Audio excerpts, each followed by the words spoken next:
Blocks are set. Velichkova, Laporal, Stepaniuk. They're off. Velichkova out fast. Velichkova driving hard. She's got her nose in front at 50 meters. Laporal coming through strong from lane 4, and Ott just cannot shake the Bulgarian down the straight. Velichkova wins. Bulgaria takes gold. Laporal silver. Ott bronze. 11.46. A brand new Bulgarian under-18 national record right there. Velichkova can't believe it. Arms out wide, eyes up at that scoreboard, soaking in every single second of this. Laporal, silver, 11.54. A personal best for the Frenchwoman. Ott hangs on for bronze. Estonia on the podium despite that tough start. Stepaniuk fourth at 11.64, just edged out by Ott at the line. And look, the Bulgarian flag is already out. Velichkova's team sprinting over to get to her. She wraps herself in the Bulgarian colors. What a moment for this young woman. Bulgaria gold, France silver, Estonia bronze. What a podium in the women's 100 meters. Velichkova letting out a roar right there, barely able to process what she's just done. The Bulgarian contingent going absolutely wild in the stands right now. Laporal, so elegant and composed from start to finish. She took 100th off her lifetime best and nearly ran herself to gold. There's a big future ahead for that French sprinter.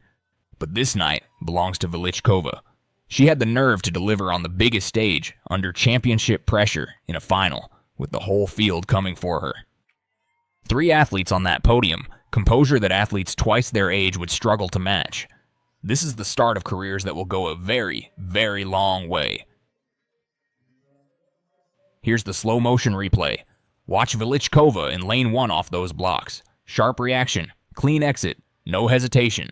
She's low and she's driving the instant that gun fires. Now look at Ott in lane 3. The season leader coming in, and you can already see a fraction of stiffness in those shoulders as she comes out. That tension would cost her later. Laporal in lane 4 gets away well. Beautiful upright posture as she moves out of her drive phase, long fluid strides beginning to open up. She looks every bit the elegant mover she's been billed as. But here's Velichkova at 50 meters. Look at that. She's just ahead. Not a huge margin, but it's real, and she's running with full confidence. Hips high, arms driving, and she is relaxed through the face and jaw. That's the difference right there between a sprinter hitting top speed and one who starts to tie up. Ott, watch her shoulders begin to rise. When a sprinter gets tied up top, speed goes in those final 20 meters, and that's exactly what you see play out. Laporal is closing from lane 4, flowing beautifully through the final stretch, but Velichkova is not going to be caught.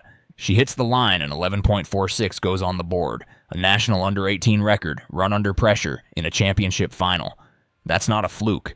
That's a young athlete who knew what she had and went out and proved it. Velichkova with the flag, the crowd still going. Bulgaria with a champion who came here and delivered when it counted. Velichkova had this race won before the halfway point. That's the honest read. She came out of lane 1 with a start that put immediate pressure on Miia Ott, who arrived as the season leader and the athlete everyone in the field had circled. By 50 meters, Velichkova's nose was already in front, and that positioning alone changed the psychological math of the entire race. When you're the pre-race favorite and you're already chasing at the midpoint, the instinct is to force it. You reach, your shoulders come up, your stride pattern fragments, and once that happens in a sprint final, the speed doesn't come back. Ott couldn't reverse it. She ran through the line, claimed bronze, but the race she was capable of running never materialized. The start was where Velichkova separated herself, and it's worth being specific about what a good start actually means. It doesn't just mean reacting quickly to the gun, though her reaction appeared sharp. It means the quality of the drive phase, staying low, pushing the track away, building velocity progressively, rather than trying to snap upright too early. When a sprinter gets her nose in front at 50 meters, it usually means her acceleration curve was cleaner and better sustained than the field's. Velichkova hit that 50-meter point ahead, and crucially, she was still building. That's the detail that matters most. Not that she was fast early, but that she was still getting faster while Ott was already trying to maintain. Lane 1 is a complicated draw. You get the inside position, which sounds like an advantage, but in a straight 100 meters, it mostly means you can't read the field developing on your outside. You run blind to what Laporal is doing in lane 4, blind to whether odd is closing or fading. Most athletes in lane 1 either overcook the first half trying to compensate, or they get tentative in the final 30 meters because they genuinely don't know where they stand. Velichkova did neither. She ran a self-contained race, trusting her own execution rather than reacting to anyone else, and it paid off completely. That's a maturity you don't often see at the under-18 level. The technical picture from the replay was clear. Through the second half of the race, Velichkova's mechanics held, hips high, arms driving straight, face and jaw relaxed. That last point sounds minor, but it's not. Facial tension is a reliable indicator of global muscular tightening in a sprinter, and when it shows up, it spreads quickly through the neck, the shoulders, the upper back. It shortens the stride. It costs time. Velichkova ran the final 40 meters with the same relaxed upper body she had at 60, and that continuity is what pushed her to 11.46, rather than something in the 11.5 seconds. Now look at Ott. The Estonian came in as season leader, which means the expectation in her camp was that she'd control this race. She didn't get the start she needed, and from that point, the race became a reactive problem rather than a planned execution. Her shoulders rose in the second half. The slow motion made it visible. Once the shoulders come up, the hips tend to drop slightly, the stride shortens, and the athlete is essentially fighting her own body to maintain speed she no longer has the mechanical efficiency to sustain. She still ran 11.62. That's a real time, but it's not the race she trained for, and the gap between her and Stepaniuk in fourth, just 0.02 of a second, tells you she was grinding through the finish rather than driving it. Laporal is the performance that deserves careful attention, because in a race where the headline belongs to Velichkova, the French woman's silver gets underplayed. 11.54, a personal best, from lane 4, and she ran beautifully through the second half. Her posture was upright and controlled, her stride long and efficient, and she covered ground in a way that suggested she was still finding speed as the line approached. That's a specific quality. Some sprinters peak at 60 or 70 meters and then try to hold form. Laporal looked like she was genuinely accelerating in the final quarter of the race. She nearly caught Velichkova. Nearly. 0.08 separated gold from silver, and given that Laporal appeared to be the stronger finisher of the two, the outcome says something pointed about how decisive Velichkova's lead was at the halfway point. Stepaniuk in fourth at 11.64 is the result that will sting longest. 0.02 behind the bronze. In sprint terms, that's a stride, maybe less. The difference between a medal and fourth place at a championship often reduces to one small moment. A slightly late reaction off the blocks, a fractional loss of rhythm at 60 meters, a single stride that goes slightly short.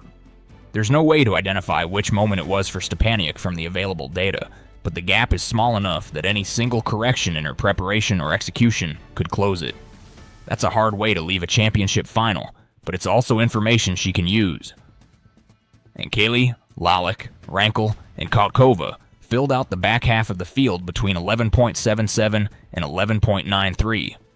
That's a spread of 0.16 across 4 athletes, which is actually a relatively tight cluster and reflects a field where the quality was real throughout. Kotkova's 11.93 in lane 5 would have been a competitive time in many junior championship finals a decade ago.